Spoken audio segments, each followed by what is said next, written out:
Hey everyone, welcome back to the APIGURU channel. If you're new here, I'm Damien Tone here, and on this channel we cover everything you need to know about APIs, integrations, and modern API management. In today's video, I'll show you how to expose a REST API running on Apigee as MCP tools. For this demonstration, I'll use a customer API that supports common operations such as listing customers and retrieving customer details. Before we configure MCP, let's first take a look at how the customer API works. I'll use Postman to call the API directly. First, I'll invoke the endpoint that returns a list of customers. Then I'll call the endpoint that retrieves details for a specific customer. Now that we've seen the API in action, let's expose it as MCP tools using Apigee. To do this, I'll create a new API proxy. For the new proxy, I select the MCP Discovery Proxy template and enter a proxy name. Next, I'll choose the OpenAPI specification for the customer API. Then I select the Apigee environment where I want to deploy the MCP Discovery Proxy. Once the configuration is complete, I'll create and deploy the proxy. This process may take a few minutes.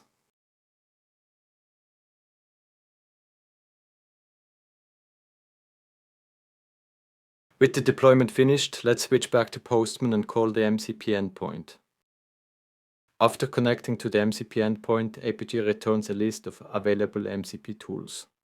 As you can see, a tool is automatically generated for each API operation defined in the OpenAPI specification. Let's perform the same actions as before, but this time through MCP. First, I'll call the tool that lists all customers.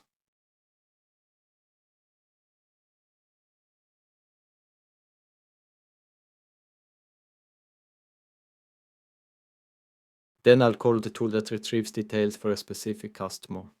As you can see, MCP provides a standardized way for AI agents and MCP clients to discover and interact with APIs. Next, let's secure the MCP endpoint using OAuth 2.0. By default, anyone who can reach the MCP endpoint can discover and invoke the available tools. In a production environment, that's usually not what we want. We want to ensure that only authorized MCP clients and AI agents can access our tools. I already have an OAuth token endpoint configured, so all I need to do is add a verify access token policy to the MCP proxy. The purpose of this policy is simple. Before any request is processed, Apigee validates the access token. If the token is valid, the request is allowed to continue. If the token is missing, expired, or invalid, Apigee immediately returns a 401 unauthorized response. Once the policy has been created, I'll save the changes, create a new proxy revision, and deploy it. Now that the proxy is protected, we need a way to control who can access it. In Apigee, this is done through API products. An API product acts as an access package. It defines which APIs, proxies, resources, and operations a client application is allowed to access.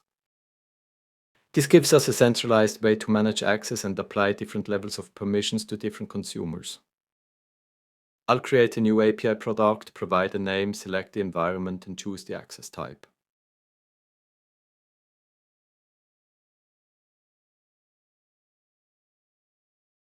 In this example, I'll make the API product publicly visible. This allows any registered developer to see and select the product when creating an application. Next, I'll define which resources can be accessed through this product. I'll select the MCP proxy and allow access to all available operations. After saving the API product, the next step is to create an app. The app represents a client application that wants to consume our MCP tools. This could be an AI agent, an MCP client, a chatbot, or any other application. I'll create a new app, provide a name, and select a developer.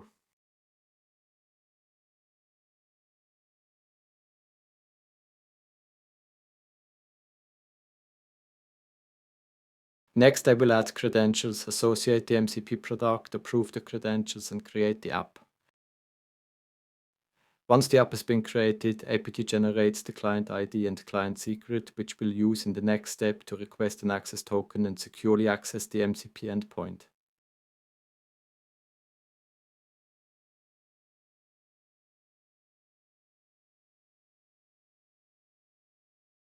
Now let's return to Postman and try calling the MCP endpoint again. This time we get a 401 unauthorized response as expected because we are not yet sending an access token.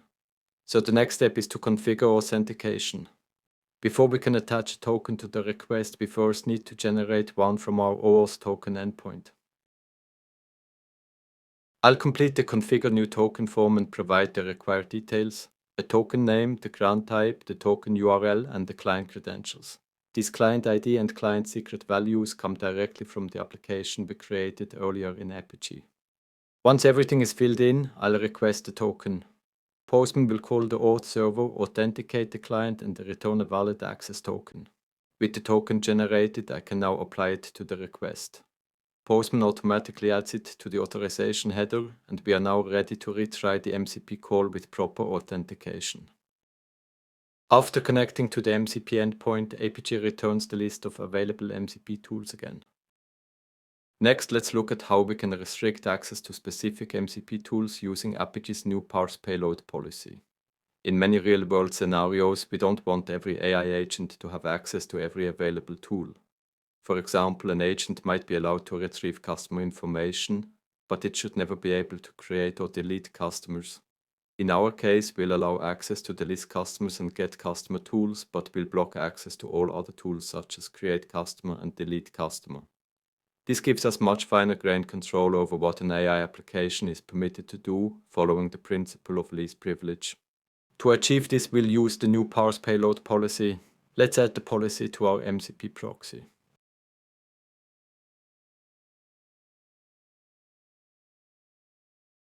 Here I'm creating a new ParsePayload policy and configuring it to parse MCP requests. The policy inspects the JSON-RPC payload and determines which tool is being invoked. Once the policy executes, Apigee knows whether the client is trying to list available tools, call list customers, call get customer, or invoke any other operation. The reason we need this policy is that MCP uses JSON-RPC messages. From Apigee's perspective, every request arrives at the same endpoint, so traditional operation matching based on the HTTP path isn't enough. The ParsePayload policy understands the MCP protocol and extracts the tool operation from the JSON-RPC payload. It then exposes that information as flow variables that Apigee products, security policies, quotas, and analytics can use. Now let's update our customer MCP product. Previously, we granted access to the entire MCP proxy by defining a proxy resource that allowed all operations. That meant any authenticated client could discover and invoke every tool exposed by the server. First, we are going to remove that broad permission. Under payload operations, we can now explicitly define which MCP operations are allowed. First, we'll allow the tools list operation. This enables the client to discover the tools that are available to it. Next, we'll permit the tool to list customers' operations. And finally, we'll allow the tool to get customer operations. Notice that we are not adding any other tools like add customer or delete customer. As a result, even though those tools still exist on the backend, clients associated with this API product won't be able to see or invoke them. Let's test it. I'm connecting to the MCP endpoint using Postman and authenticating with the same OAuth access token as before. When Postman sends a tools list request, the response now contains only two tools: list customers and get customer. The other tools like create customer and delete customer are no longer visible. From the AI agent's perspective, those tools simply don't exist. This demonstrates how the ParsePayload policy enables fine-grained tool-level authorization for MCP servers running on Apigee, allowing us to safely expose only the capabilities that the particular application or AI agent actually needs. Thanks for watching. If you enjoyed this video and want to see more, hit the subscribe button and turn on notifications so you don't miss any updates. Please give this video a thumbs up if you found it helpful and let me know what you think or if you have any questions in the comments.